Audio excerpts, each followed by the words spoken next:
Amigos e amigas, queridos irmãos e irmãs, queridos, bom dia. Nós vamos agora para mais uma exposição dessa série sobre as parábolas e metáforas de Cristo.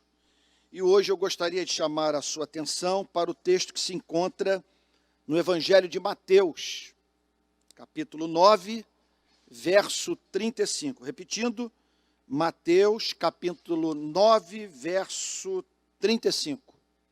Vamos ter um momento de oração.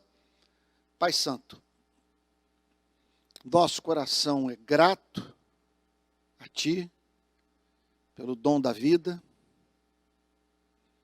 pela Tua paciência e a Tua misericórdia, razão pela qual nós não somos consumidos. Acima de tudo, nós o bendizemos pelo Senhor mesmo, pelo fato do universo estar sob os cuidados de um ser benevolente. Tu não cabes no nosso ser,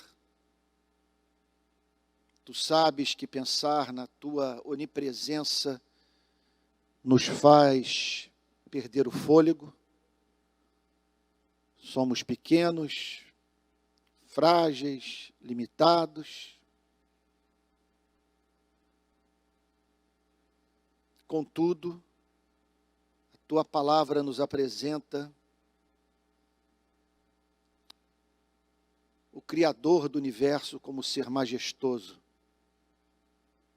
infinito, perfeito em todos os seus atributos. Tu és digno de todo amor, porque no tempo e no espaço o Senhor enviou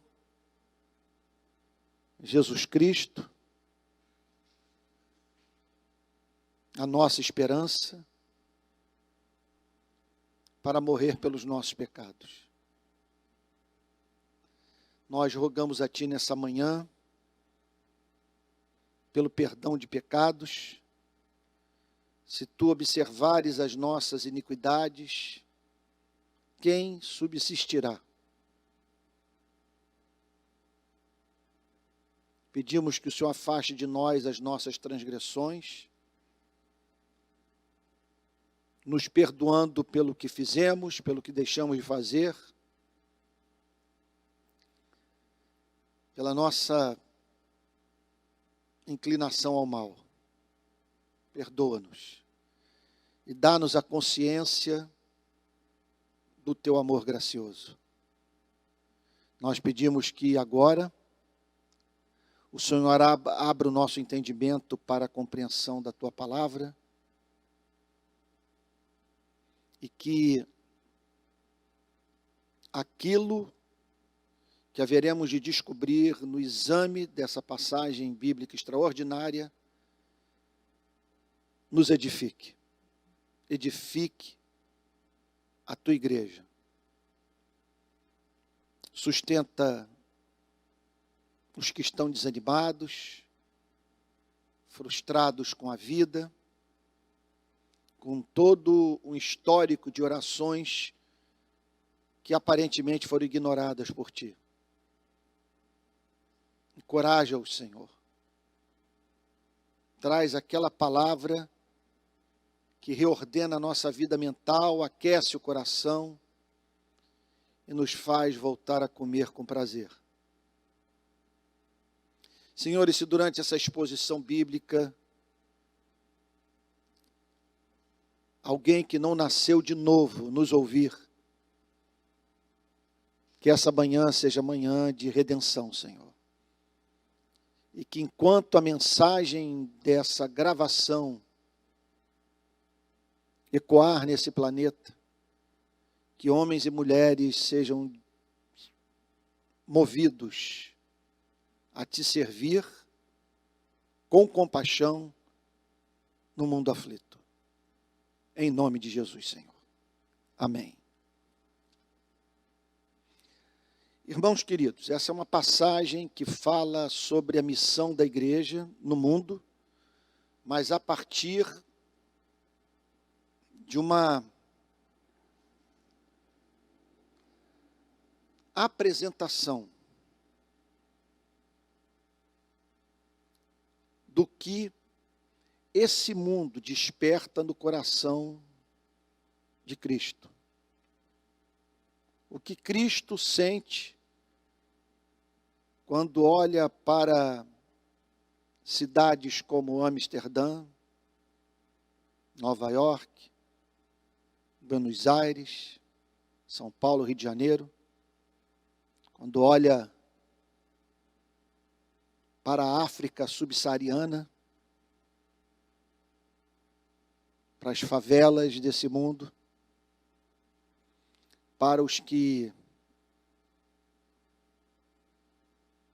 não têm onde repousar, por falta de trabalho, por falta de água, por falta de estabilidade política. Como que Deus olha para pais que nesse momento estão cuidando de filhos severamente enfermos?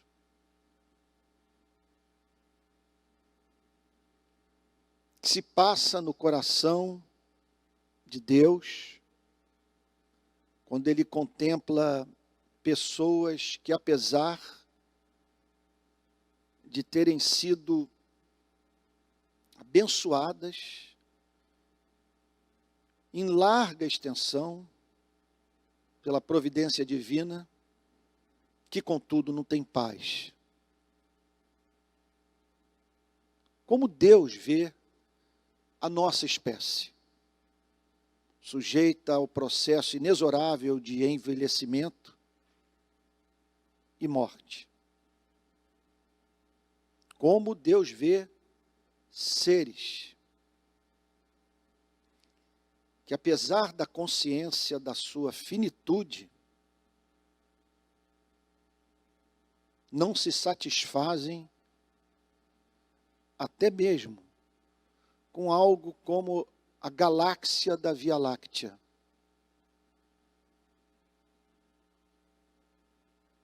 O que faz com que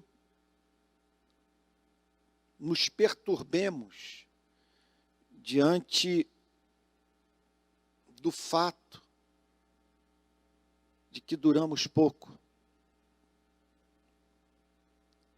e que a ideia da aniquilação da nossa personalidade é para você e para mim absolutamente repugnante. Nós nos afastamos nós nos afastamos horrorizados com a ideia de que, se tudo acabar, nós vamos voltar ao estado inorgânico, de poeira estelar,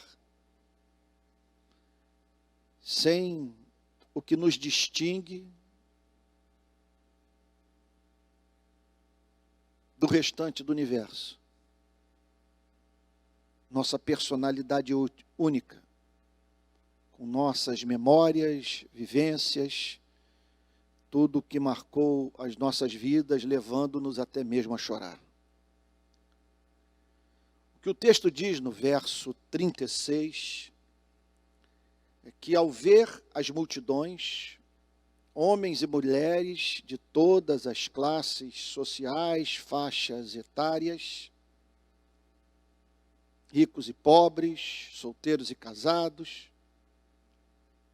analfabetos, eruditos, ao ver as multidões, Jesus se compadeceu delas. Então, o que o texto está dizendo é que é isso que Cristo sentiu por aqueles com os quais manteve contato, ao divisar o seu sofrimento. O que essa passagem nos ensina, sendo assim, é que Deus sente por esse planeta compaixão. Você não está mais preocupado com o bem-estar humano do que o Criador dos humanos. A Bíblia descreve Jesus experimentando um profundo pesar. Um sentimento de misericórdia que o fazia sofrer e o mover na direção dos seres humanos a fim de socorrê-los nas suas necessidades. Então, ao ver as multidões, Jesus se compadeceu delas. Sendo assim, ao assistir um telejornal, ao ouvir a transmissão de um programa de rádio, ao ler o noticiário do jornal da sua cidade, tomando conhecimento dos mais diferentes absurdos que ocorrem debaixo do sol, nesse mundo que os poetas chamam de Vale de Lágrimas, que você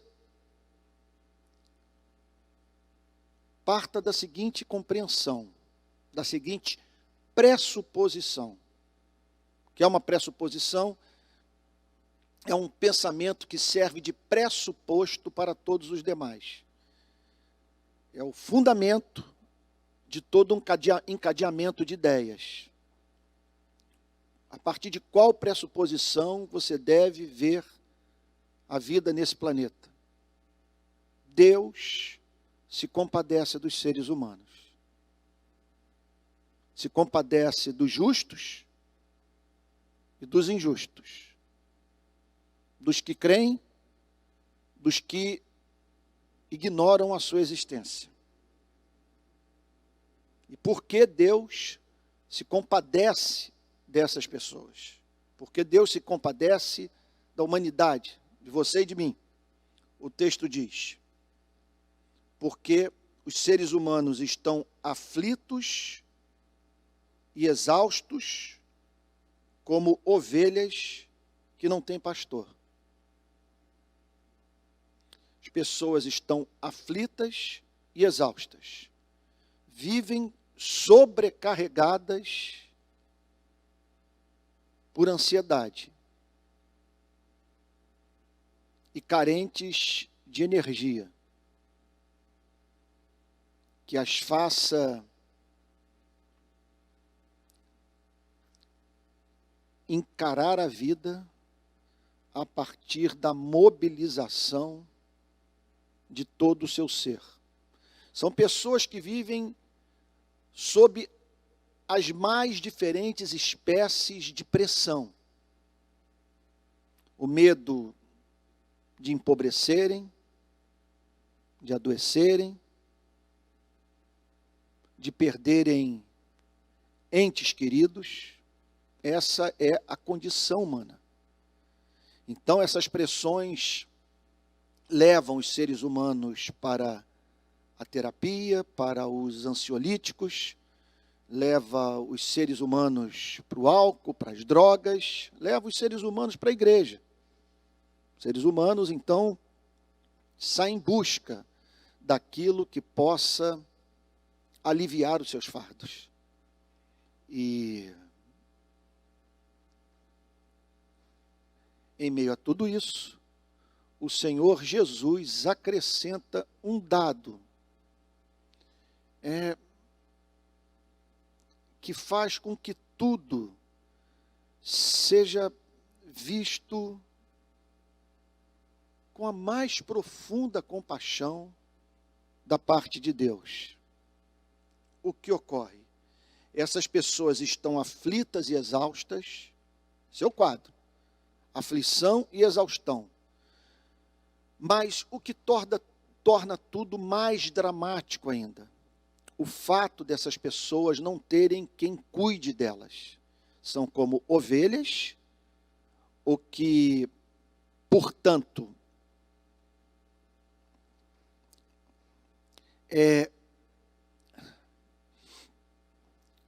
desperta compaixão no coração de Deus, em razão do fato dessas pessoas não serem páreo para a vida.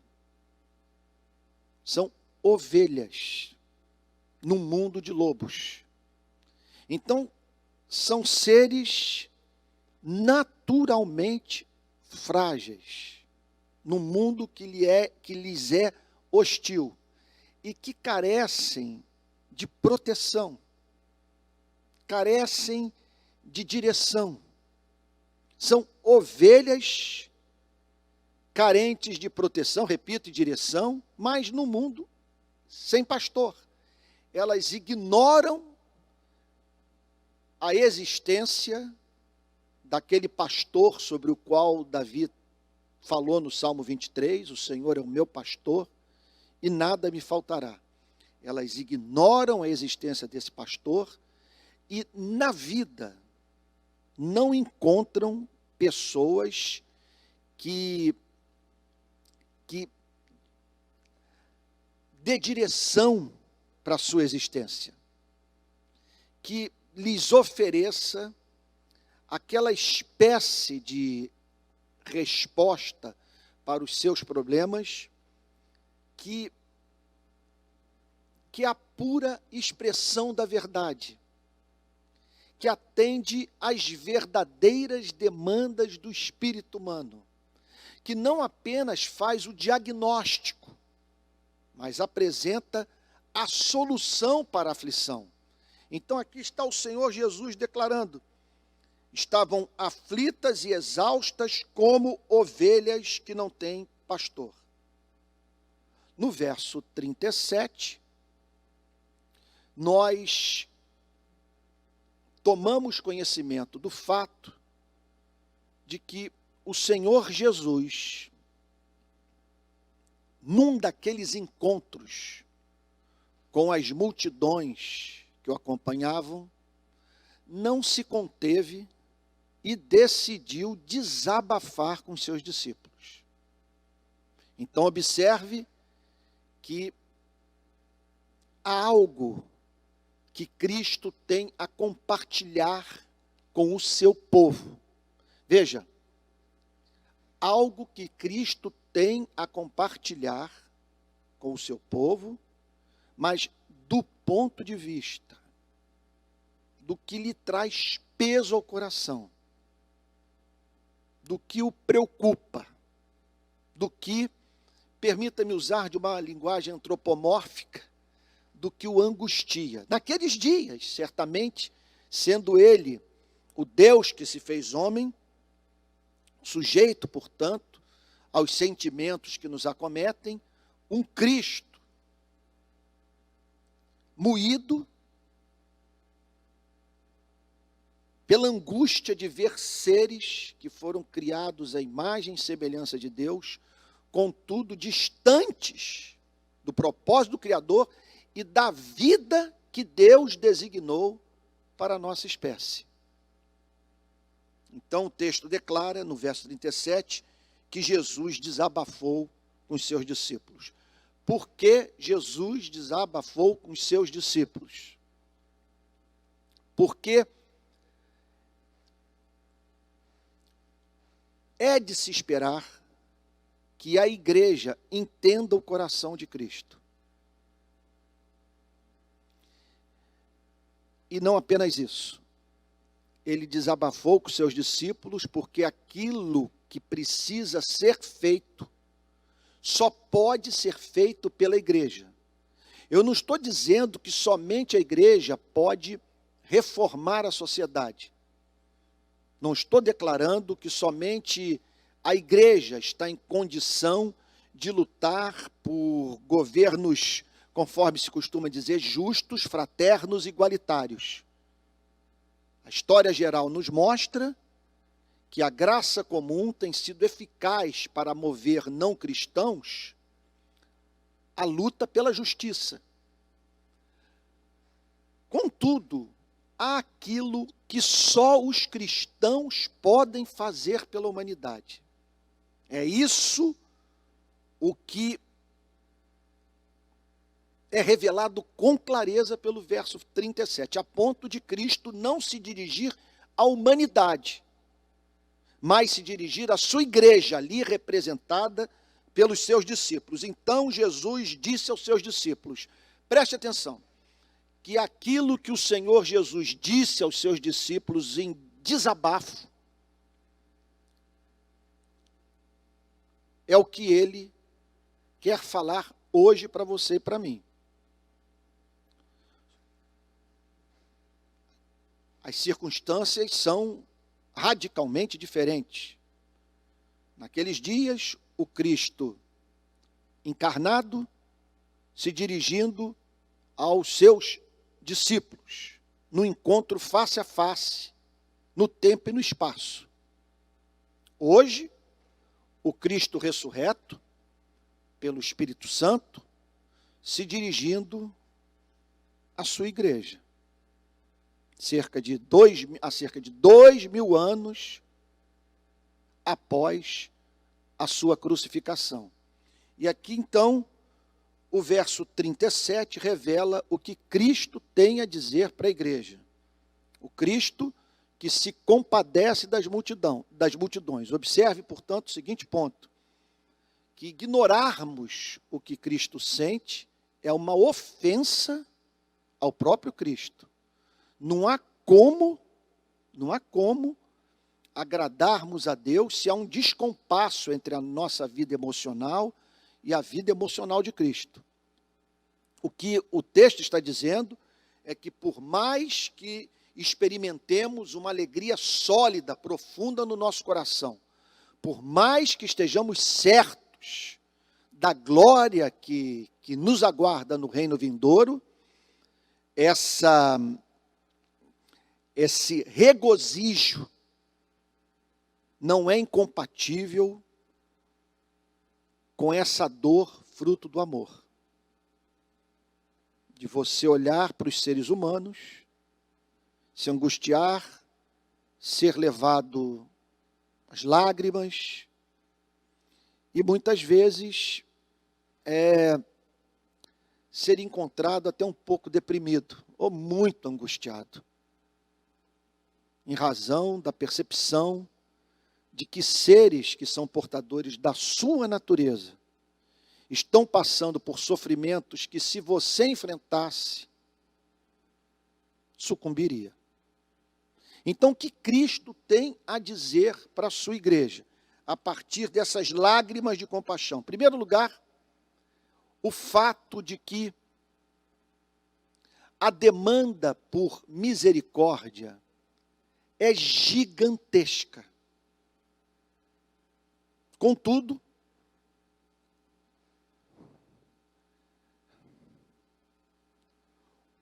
o número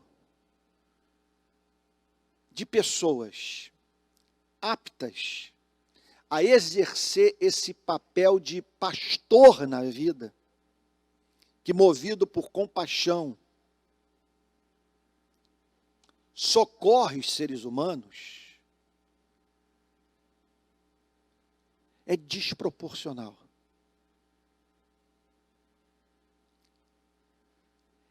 É pequeno quando comparado à extensão, repito, dessa demanda por misericórdia de homens e mulheres que carecem de direção, de proteção, da comunicação de algo que lhes permita lidar com a sua aflição e exaustão. O texto diz que a seara é grande, mas os trabalhadores são poucos. O Senhor Jesus usa, sendo assim, de uma metáfora. Ele diz a seguinte coisa para os seus discípulos: vejam essas multidões. Olha a quantidade de mãe aqui com filho doente. De homens que envelheceram precocemente, em condição da exploração da qual são vítimas. Olhe para essas pessoas sob o jugo político, opressor, que banaliza o sofrimento humano.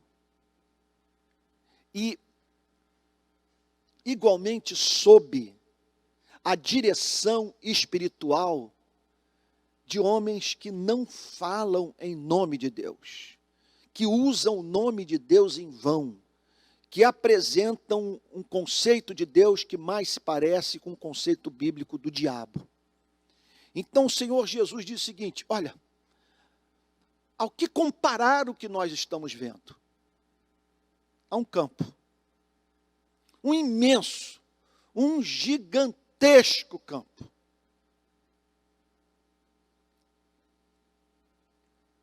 Que carece de quem o prepare, de quem cuide de sua terra, semeie e colha. É um campo monumental.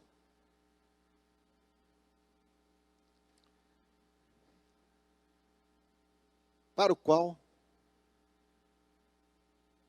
o número de trabalhadores é muito aquém daquilo que precisa ser feito. A seara é grande, mas os trabalhadores são poucos. Por que trabalhadores? Porque o trabalho a ser feito é um trabalho real, é um trabalho extenuante. Ele não envolve apenas falar, envolve cobrir o nu, alimentar o faminto, visitar o solitário. Envolve lutar para que pessoas sejam habilitadas a usar o seu potencial de seres criados à imagem e semelhança de Deus, a fim de deixarem a sua marca na vida. A seara é grande, mas os trabalhadores são poucos. São poucos aqueles dispostos e aptos a pregar o verdadeiro evangelho, a cuidar dos convertidos, ajudando-os a compreenderem as implicações psicológicas, existenciais, filosóficas, pessoais, psicológicas, da compreensão da mensagem de Cristo. É um mar de gente doente, desempregada, frustrada, sabe? Vendo o seu lar se dissolver, os filhos sem saber discernir entre a mão direita e a mão esquerda, totalmente sujeitos ao que de pior há, seja na cultura de esquerda, seja na cultura de direita. A seara é grande, mas os trabalhadores são poucos. Então, aqui está o Senhor Jesus passando uma informação da mais profunda relevância para a vida da igreja. Porque o que ele está dizendo é o seguinte: os trabalhadores são poucos, e os que são considerados como tais por Deus são vocês. Vocês é que podem fazer esse trabalho, que estão habilitados a cuidar desse campo, a fazer com que aquilo que foi transformado em deserto seja transformado num jardim, a fim de que os seres humanos encontrem o propósito para o qual foram criados. Sabe, eu me lembro, na viagem que fiz ano passado, um mês antes da pandemia, para os bolsões de miséria do Brasil, me chamou muito a atenção a condição do sertão do Nordeste. Eu devo ter viajado por dezenas e dezenas de cidades de 5 estados nordestinos. E me causou angústia perceber naquele cenário de pobreza a quantidade de latifúndio, extensões imensas de terra, todas cercadas e absolutamente improdutivas. Você olha para aquilo e diz, não era para ser assim. Num país de tanta miséria, essa terra tinha que ser usada a fim de cumprir o seu papel social, vamos assim dizer, a ser emprestado, obviamente, pelos seres humanos. Então eu olhava para aquilo e meu Deus, não tem uma plantação de banana. Quando eu via uma, era como se fosse uma ilha, num oceano de terra seca, árida, sabe, na qual, após a chuva, o que você vê são apenas folhas, que não servem para alimentar o homem. Então você olha para aquilo e diz, isso não está cumprindo a sua finalidade. E hoje você olha para a sociedade humana e você diz, ela não está cumprindo a sua finalidade. Seres humanos, conforme diz o sociólogo Peter Berger, construíram socialmente uma realidade para si, dentro da qual não conseguem viver. Nós criamos uma espécie de mundo que serve de prisão para você e para mim. Então, o Senhor Jesus declara que para transformar esse deserto num jardim, é absolutamente necessário que os trabalhadores, os que podem fazer esse trabalho, tenham consciência da sua missão. É claro que isso, portanto, vai significar dedicação apaixonada, recusa a perdermos o nosso tempo com igrejas improdutivas, que não querem crescer, que não florescem. Sabe, tem horas que eu olho para certas instituições religiosas e digo o seguinte, a vontade que dá é de dizer para os seus membros, amigo, amiga, o tempo que lhe resta de vida é curto e incerto. Não gaste o seu tempo com tanta tolice, cai fora. Procure um lugar onde você possa frutificar. Não invista esse pouco tempo que lhe resta na vida, sabe, naquilo que não vai transformar a história, não vai fazer com que homens e mulheres durmam felizes e acordem com vontade de viver. A seara é grande, mas os trabalhadores são poucos. Por isso, diz o Senhor Jesus, em razão do fato de que eu amo os seres humanos,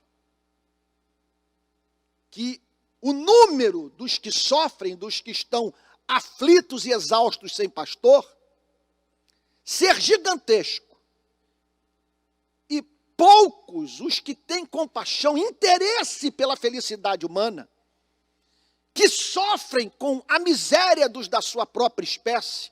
Por isso, peçam ao Senhor da seara, o dono do campo, aquele que não criou o campo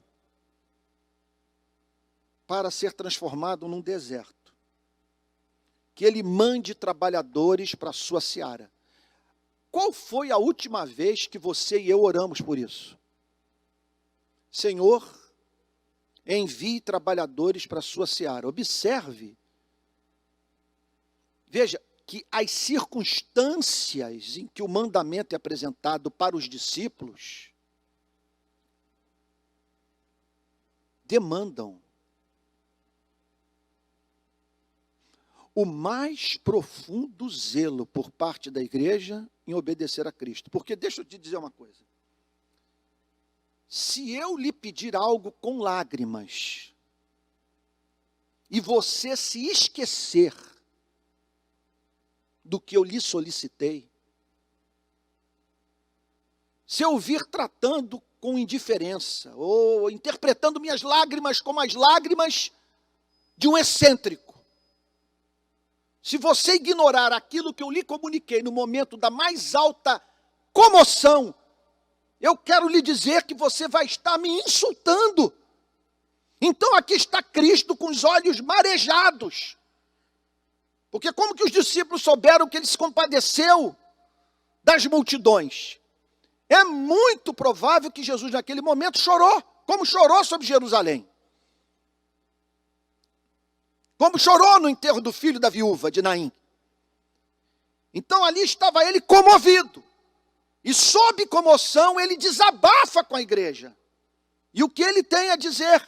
A seara é grande, mas os trabalhadores são poucos. Então orem para que o Senhor da seara, aquele que ama essas pessoas, que quer redimi-las e que decretou por motivos que nos são ocultos, que os anjos não teriam parte nesse ministério, mas sim os homens, que os homens cuidariam dos homens, que ele mande trabalhadores para a sua seara, porque isso é um milagre. Esse trabalho só será eficaz se aquele que se dispôs a ajudar tiver sido enviado por Deus. Porque o que foi enviado por Deus tem estrutura para ajudar pessoas que não ajudam os que querem ajudá-las a serem ajudadas. Os que são enviados têm dons, têm talentos, têm a bênção de Deus sobre o seu trabalho, são movidos por compaixão. Porque não há serviço prestado à humanidade que seja mais eficaz do que aquele que brotou da comunhão mais íntima com Deus, da revelação da glória de Deus, das entranhas de amor de Cristo, e que faz, portanto, aquele que conheceu o seu Criador dizer: eis-me aqui, envia-me a mim. Não aguento mais ver tanto sofrimento, tanta desgraça, tantas pessoas comendo a comida sem sentir o sabor, por não terem no universo a quem agradecer. Não aguento mais ver homem explorando homem. Não aguento mais a injustiça. Não aguento mais as ameaças. Não aguento mais esse espetáculo de horror. Eis-me aqui, envia-me a mim. Por isso que nós temos que orar. Porque quando se dirige para a seara, o preguiçoso, o indolente, o canalha, o mercenário, o campo continuará deserto. E o pior de tudo, com esses ocupando o lugar dos que poderiam fazer diferença. Por isso a oração: Senhor, mande trabalhadores, me perdoe falar de uma forma grosseira, não vagabundos, para a sua seara. Mande trabalhadores para a sua seara. Pessoas dispostas a trabalhar. Bom, o que fazer pela seara? O Senhor Jesus, com o seu exemplo, apresentou um vetor para a atividade missionária da igreja no mundo. O que o texto tem a dizer? Verso 36. Vamos para o começo de tudo. 35, perdão. Jesus percorria todas as cidades e aldeias. Jesus percorria todas as cidades e aldeias. Isso é alguma coisa que me traz muita consolação.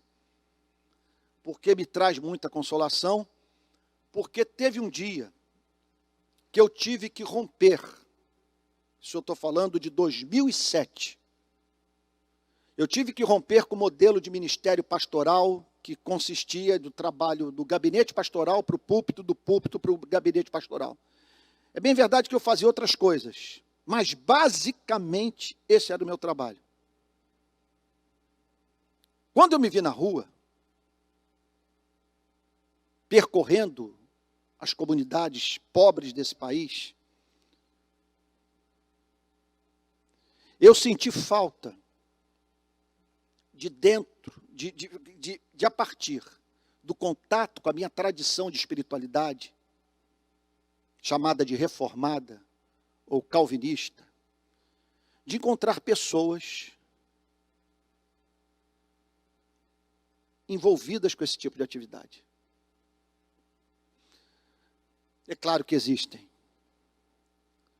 Não estou iniciando uma nova era dentro dessa tradição de espiritualidade que eu tanto amo. O que eu estou querendo enfatizar, contudo, é que na falta de referências, a referência que eu encontrei em Cristo foi profundamente consoladora. Quando eu me vi fora do púlpito,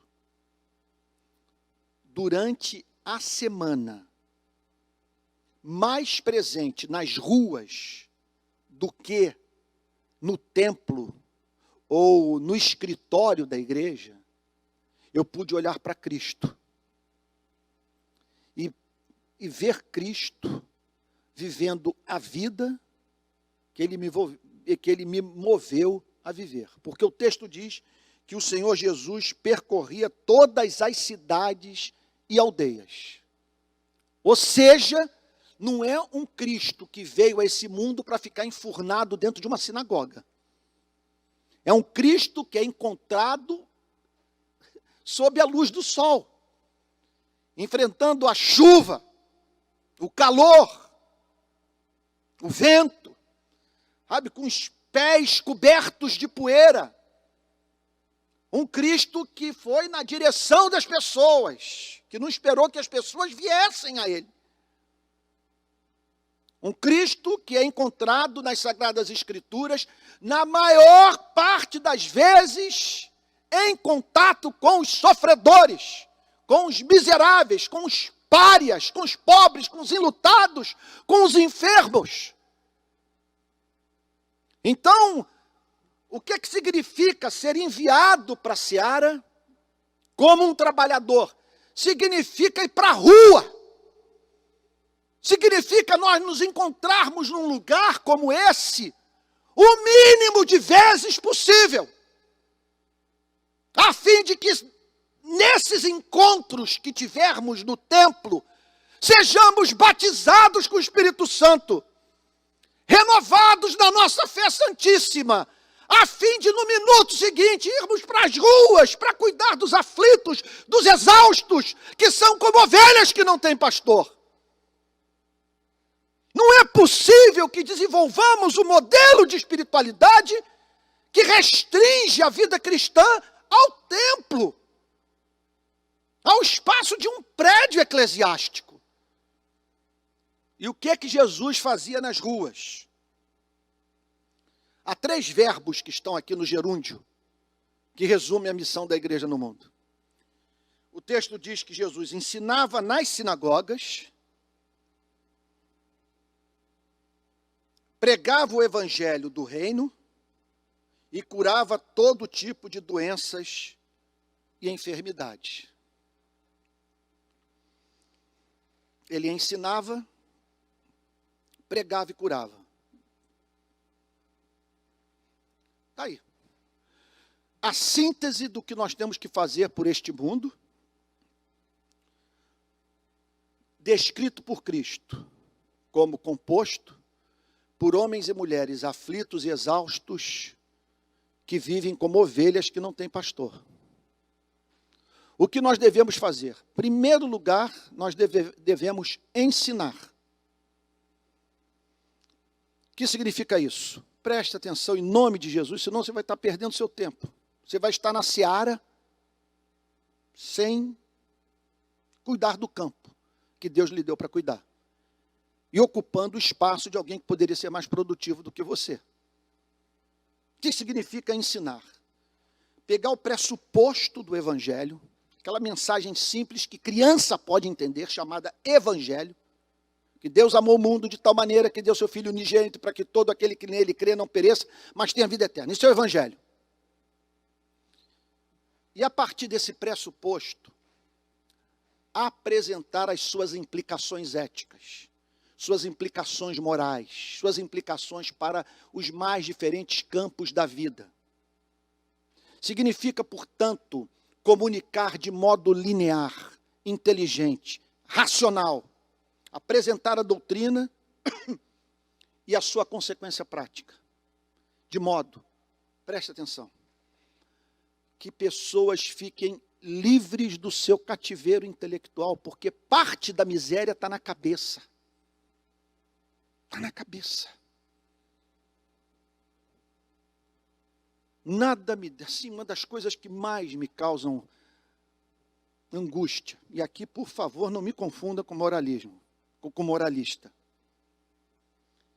é o conteúdo das músicas que nós estamos ouvindo.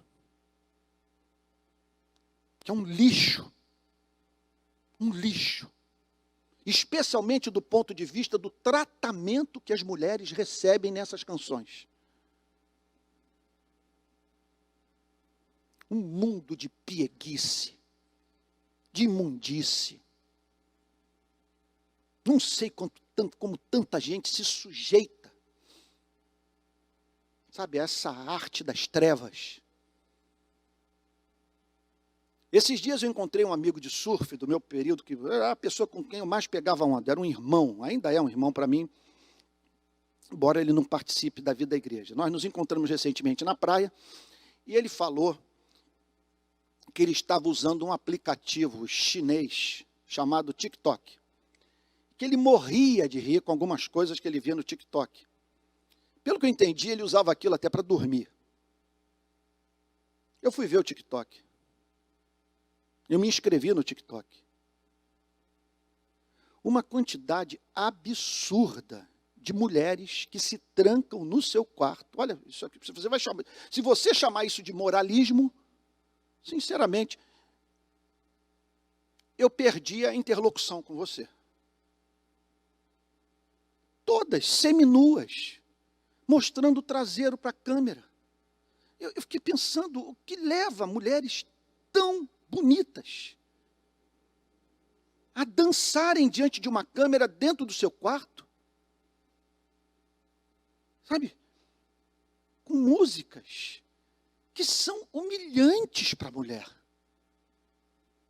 Sabe? O que fez com que essas moças perdessem o respeito próprio? Existe aquilo que a gente poderia chamar de santidade do nosso corpo. Sabe, não é moral, não é, sabe, não estou falando, sabe, não é apenas ética, é você olhar para você mesmo e dizer o seguinte: eu não vou me submeter a isso, que isso é feio. Outro dia um amigo meu, pastor, fez essa declaração, eu achei interessante o que ele disse. Algo mais ou menos assim, não me lembro com exatidão, mas ele viu a foto de uma moça, e ele disse o seguinte: eu não vou gastar o meu tempo olhando para a foto de uma mulher com quem eu não sairia. Porque quem se submete a esse tipo de comportamento não é digno de ir para a cama comigo. Eu olhei para aquilo e falei: não, isso não é moralismo. Ele está certo. Como alguém outro dia falou, um pregador americano, que disse a seguinte coisa no Twitter: olha, nós estamos hoje assistindo nas redes sociais pessoas que se comportam praticando aquele tipo de coisa que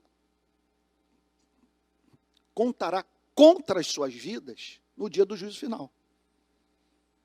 Isso é moralismo? Olha, sinceramente, o que eu estou vendo hoje é fruto de uma cultura de esquerda e de direita, cujas raízes estão na modernidade, no final do século XVII, são 350 anos de ataque incessante contra os pressupostos intelectuais do cristianismo. E que menosprezam aqueles valores que são mais sagrados. Sagrados sob que aspecto? Sabe? Sagrados sob o ponto de vista da santidade do ser humano. O ser humano não foi feito para se deixar tratar daquela maneira. Bom, por isso que nós precisamos ensinar. Ensinar de modo a mostrar a beleza do nosso sistema de pensamento. Mostrar como que nós, seres humanos, vivemos melhor quando nos submetemos ao mundo criado por Deus. Que nenhum peixe ouse viver a vida de um pássaro, vai morrer. E que nós não busquemos viver vida divorciada do ambiente espiritual, intelectual, moral que Deus criou para você e para mim. Nós vamos morrer. Vamos morrer de frustração. Não é que vai cair fogo sobre Sodoma e Gomorra. Será um processo de autodestruição. Essa geração, por exemplo, que está banalizando o conceito de família, eu já disse isso há 20, 30 anos. Que nos preparemos para construir asilos, porque vai ser uma geração que vai envelhecer sozinha. Uma geração que só mantém casamento na base do amor romântico. E quando vai pedir ajuda com o terapeuta, tudo que o terapeuta faz, o péssimo terapeuta, não estou falando do bom terapeuta, sabe? Simplesmente é dizer que as relações têm que ser mantidas nessa base, não na base de um pacto. De pessoas que estão juntas e que envelhecem juntas. E que não descartam aquele com quem dormiu na mesma cama durante muitos anos, em razão do fato desse ter ficado enrugado. Ter perdido o brilho da juventude. Ter ficado calvo ou com a cabeça tomada de cabelos brancos. Essa relação estável é provisão de Deus para a velhice. Porque pode chegar o dia que você vai precisar de alguém que lhe troque suas fraldas geriátricas. E relacionamentos sólidos, baseados em pacto, não em amor romântico, é que possibilitam esse cuidado mútuo em amor. Então nós precisamos ensinar. E nesse ponto, o que aconteceu no Brasil de 2018 para cá é a prova evidente que o ensino teológico nas nossas igrejas é pífio. Pífio. Nós olhamos para o lixo e nós não vemos como tal. Nós celebramos a barbárie. Nós somos uma geração hoje predisposta a pedir a soltura de Barrabás e a crucificação de Jesus Cristo. Nós nunca vimos tamanha quantidade de cristãos defendendo o indefensável. E com pessoas do lado de fora da igreja revelando um senso estético mais apurado do que os próprios cristãos, incapazes de discernir aquilo que é feio e aquilo que é bonito. Moralismo da minha parte? Não. Repito. Já fiz essa pergunta umas 3, 4 vezes nesse sermão. É um desserviço que a igreja presta ao mundo e aos seus próprios membros quando apresenta um conceito de Deus que só serve para endossar todos os nossos apetites egoístas. Não existe cristianismo sem cruz, não existe cristianismo sem contrariedade, não existe cristianismo no qual Deus jamais peça de você aquilo que o aborrece. Não existe cristianismo sem cruz. Duas venturas, vamos assim dizer, você não terá na vida. Tranquilidade nesse mundo e tranquilidade na eternidade. Nesse mundo, nós somos chamados a seguir um condenado à pena de morte. Em seguida, o texto declara que Jesus era visto pregando o evangelho do reino. Eu estou com o horário avançado, não vou poder falar sobre pregando o evangelho do reino, na extensão que eu gostaria de tratar dessa frase.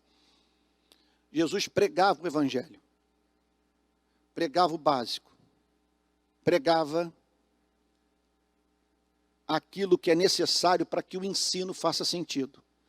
Nós não podemos ensinar ética cristã para quem não nasceu de novo. É heresia esperarmos que não cristãos se comportem como cristãos. Por isso nós temos que pregar o evangelho, chamar homens e mulheres a se arrepender de seus pecados. Olha, a missão é muito simples. Entendamos o ponto. Você está convencido que este mundo encontra-se em rebelião contra o seu Criador? Bom, se você não está convencido disso, você precisa se converter. Olhe para o mundo. É maldade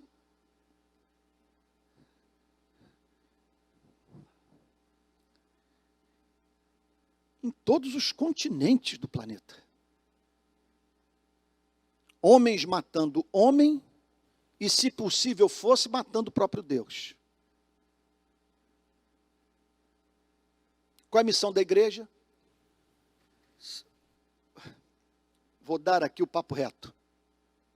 Sair pelo mundo dizendo a seguinte coisa: amigo, o rei do universo chama para você se arrepender, largar a rebelião, depor armas, porque ele anuncia que vai chegar um dia que a chapa vai ficar quente para quem vive para infernizar a vida do próximo, enquanto ignora a santidade do Criador. Isso é pregar o evangelho do reino. O reino está vindo aí. O reino. É um tsunami que se aproxima desse planeta, porque a santidade de Deus exige que esse mundo acabe. Você tem alguma dúvida com relação a isso? Você consegue imaginar um ser santo vendo essa orgia ad eternum por toda a eternidade? Ser humano traindo ser humano mentindo para ser humano matando o ser humano. Mas é uma mínima dúvida que haverá uma intervenção do Deus Santo nesse planeta. E pregar o evangelho significa chamar os seres humanos, vou usar o português aqui bem simples da rua, para acertar suas contas hoje com Deus, porque naquele dia não haverá espaço para arrependimento, somente para ouvir o teor da sentença. Veja, não é a sentença de um neurótico indignado com pessoas que praticaram pecados insignificantes. Pelo amor de Deus, você não está pensando que Deus é capaz de prender inocentes. Você não está pensando que Deus é um neurótico que exige idiotices dos seres humanos. Nós estamos falando de seres humanos infernizando a vida de seres humanos. De seres humanos respirando o ar de Deus, comendo a comida de Deus, bebendo a água de Deus e mandando Deus para o inferno. Não há mínima dúvida que Deus vai chamar essas pessoas para prestarem contas das suas ações. Qual é a missão da igreja no mundo? Pregar o evangelho. As pessoas estão aflitas e exaustas como ovelhas que não têm pastor, porque elas ignoram a Deus. Elas não sabem quem são, de onde vieram, para onde vão. E por não saberem quem são, de onde vieram, para onde vão, elas têm os seus ídolos, que elas constroem. Não há quem consiga viver sem um ponto de convergência para a sua vida. Isso pode ser o sexo, pode ser poder, pode ser dinheiro, pode ser seu partido político, pode ser a beleza física. Nós estamos sempre dizendo amém para alguém que nos diz: tudo isto te darei se prostrado me adorares. Você não tem opção. Entenda uma coisa. Tem sempre alguém lhe dizendo: tudo isto lhe darei se prostrado me adorares. E você está nesse momento dizendo amém para esse que está lhe apresentando essa promessa. Você precisa saber o seguinte: se você está ouvindo a voz de Deus ou a voz do inferno.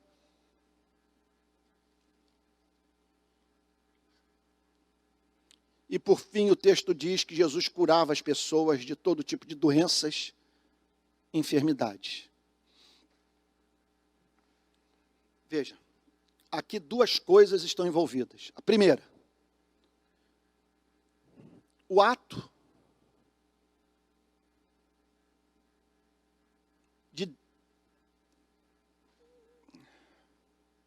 de retirar da vida de um homem e de uma mulher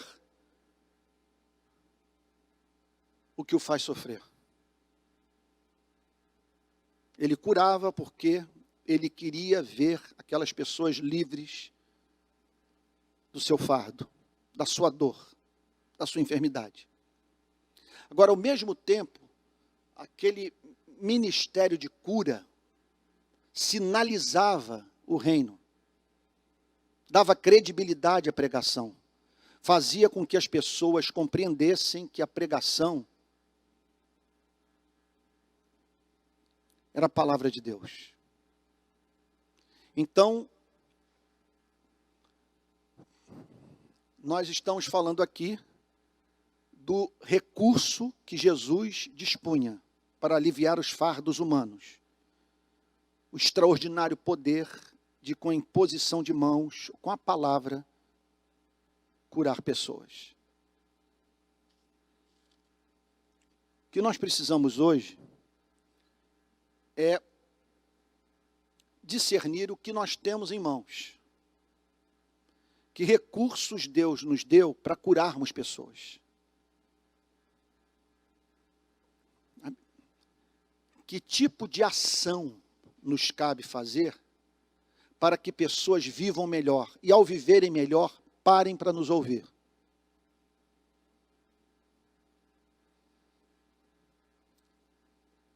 Resumindo, bati todos os recordes aqui de horário, tem que terminar agora. Vendo ele as multidões, compadeceu-se delas, porque estavam aflitas e exaustas como ovelhas que não têm pastor. Então virou-se para os seus discípulos e desabafou. A seara é grande, os trabalhadores são poucos, rogai, pois, ao Senhor da seara que mande trabalhadores para a sua seara.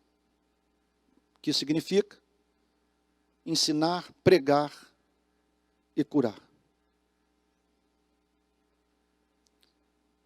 Eu termino essa mensagem fazendo 2 ou 3 pedidos a você.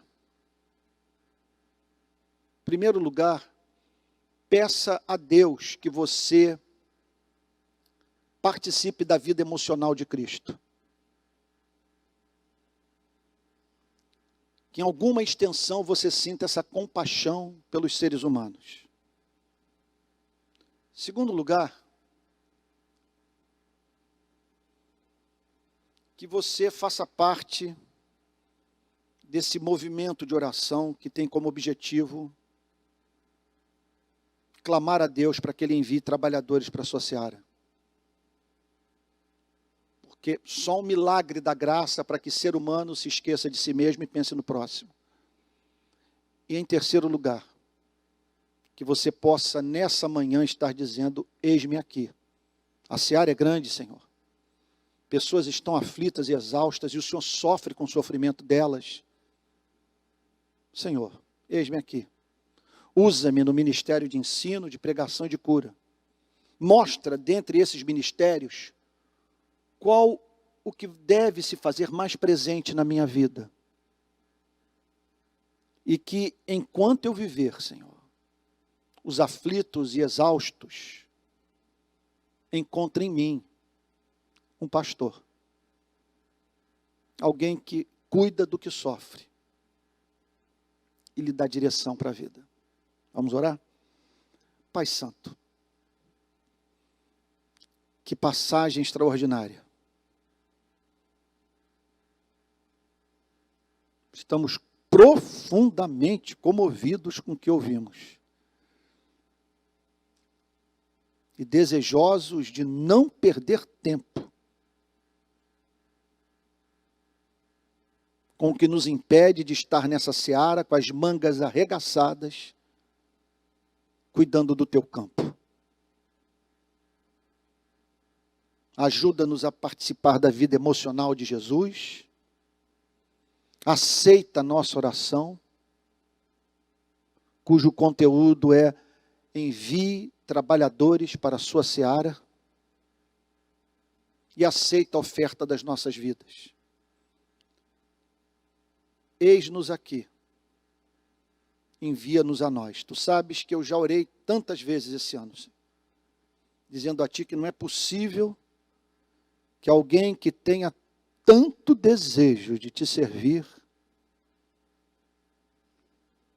não tenha a sua ambição satisfeita pela Tua graça. Ambição de ser útil num mundo de ovelhas aflitas e exaustas e sem pastor. Em nome de Jesus fazemos essa oração com perdão dos nossos pecados. Amém.